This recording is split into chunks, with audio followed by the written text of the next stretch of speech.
ذات کی جس نے اپنے آپ کو الرحمن کہا، بے انتہا رحم کرنے والا۔ لیکن کبھی سوچا ہے کہ سورہ رحمان کو قرآن کی دلہن یعنی دی برائڈ آف دی قرآن کیوں کہا جاتا ہے؟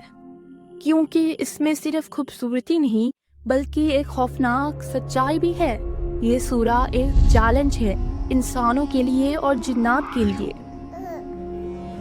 زبان سیکھنا انسان کی فطرات میں شامل ہے، یہ ہماری ترقی کا پہلا قدم ہے۔ سورہ شروع ہوتی ہے ایک پاورفل کلیم کے ساتھ، الرحمن علم القرآن۔ اس نے قرآن سکھایا، اس نے انسان کو پیدا کیا اور اسے بیان یعنی کہ ایکسپریس سکھایا۔ سوچو ذرا، تمہارا بولنا، تمہارا سوچنا، یہ سب اس کی دی ہوئی بیک ہے، مگر ہم نے اسے بولنے کی طاقت کا کیا کیا؟ جھوٹ بولا، فریب کیا۔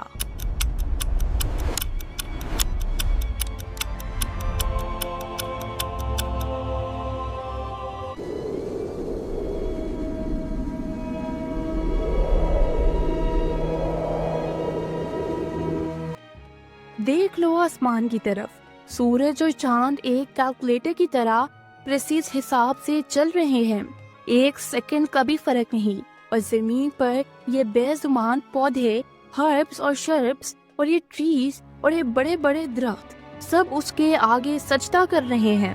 صرف ایک انسان ہی ہے جو اکڑ کر کھڑا ہے۔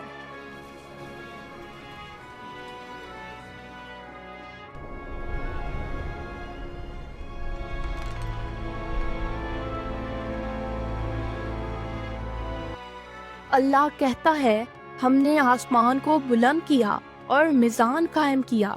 کیوں؟ تاکہ تم اپنی دکانوں میں، اپنے رشتوں میں، ناپ تول میں گڑبڑ نہ کرو۔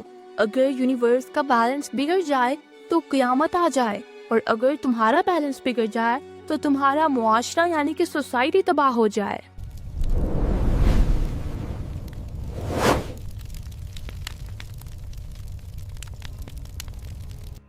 اور یہاں ہماری اصلیت بیان ہوتی ہے۔ اے انسان، تجھے کھنکھناتی ہوئی مٹی سے بنایا گیا، اور جنات کو آگ کی شعلہ زاں لپٹ سے۔ دونوں الگ مگر دونوں مخاطب ہیں۔ اب یہاں سے شروع ہوتی ہے وہ لائن جو اس سورہ میں 31 بار دہرائی گئی، ایک سوال جو سیدھا دل پر لگتا ہے۔ فَبِأَيِّ آلَاءِ رَبِّكُمَا تُكَذِّبَانِ؟ تو تم اپنے رب کی کون کون سی نعمتوں کو جھٹلاؤ گے؟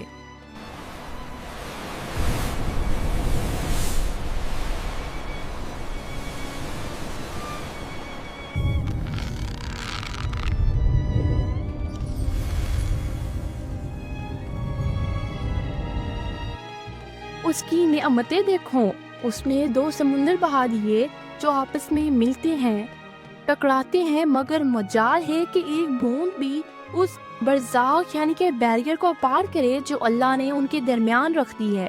ان گہرے پانیوں سے وہ تمہارے لیے موتی اور مونگے نکالتا ہے۔ جہازوں کو دیکھو جو پہاڑوں کی طرح سمندر کے سینے پر چلتی ہے۔ کیا یہ فزکس ہے؟ نہیں، یہ رب کی رحمت ہے۔ پھر پوچھتا ہوں، تم اپنے رب کی کون کون سی نعمتوں کو جھٹلاؤ گے؟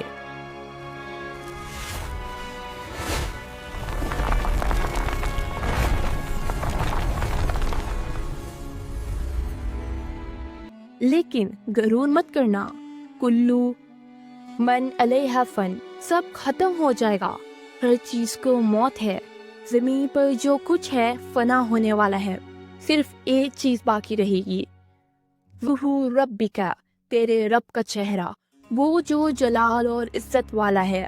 جب سب ختم ہو جائے گا تب انکار کیسے کرو گے؟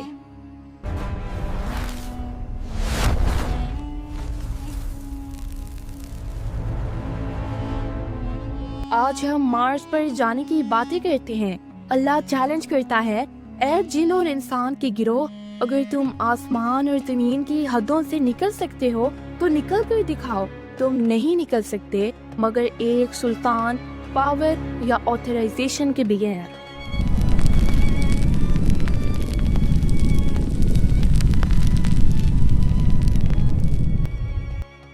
اور پھر وہ دن آئے گا جب آسمان پھٹ جائے گا، وہ تیل کی تلچھاٹ کی طرح گلابی یعنی کہ روزی ریڈ کلر کا ہو جائے گا۔ اس دن کسی انسان یا جن سے اس کے گناہ کے بارے میں پوچھا نہیں جائے گا۔ کیوں؟ کیونکہ مجرم اپنے چہروں سے پہچان لیے جائیں گے۔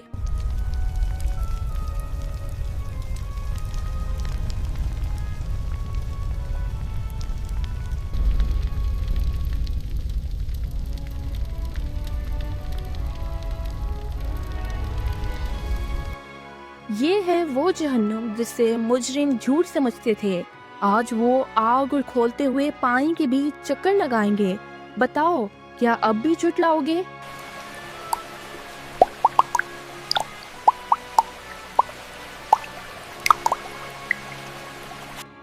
لیکن ڈرنے والوں کے لیے امید ہے۔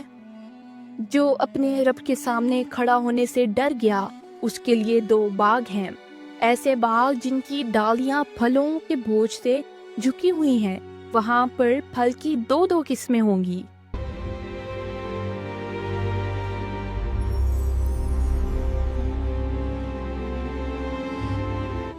وہ ایسے بستروں پر ٹیک لگائے ہوں گے جن کا استر یعنی کہ انر لائننگ موٹے ریشم کا ہوگا۔ سوچو، اگر استر ایسا ہے تو اوپر کا کپڑا کیسا ہوگا؟ وہاں وہ کثیرت الطرف ہوں گی، نکاحیں جھکائے ہوئے حوریں جن کو ان سے پہلے نہ کسی انسان نے چھوا ہوگا نہ کسی جن نے۔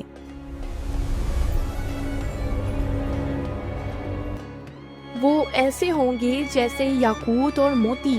اس سے بہتر بدلہ اور کیا ہو سکتا ہے؟ هل جزاء الاحسان الا احسان۔ کیا احسان کا بدلہ احسان کے سوا کچھ اور بھی ہے؟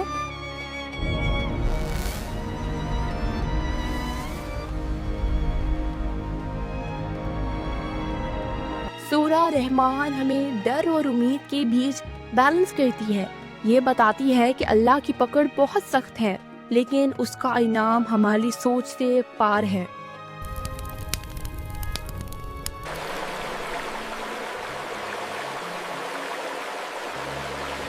فیصلہ تمہارا ہے کہ تم جھٹلانے والوں میں شامل ہو جانا چاہتے ہو یا شکر کرنے والوں میں۔ بڑی بابرکت ہے تیرے رب کی ذات جو عظمت اور جلال والا ہے۔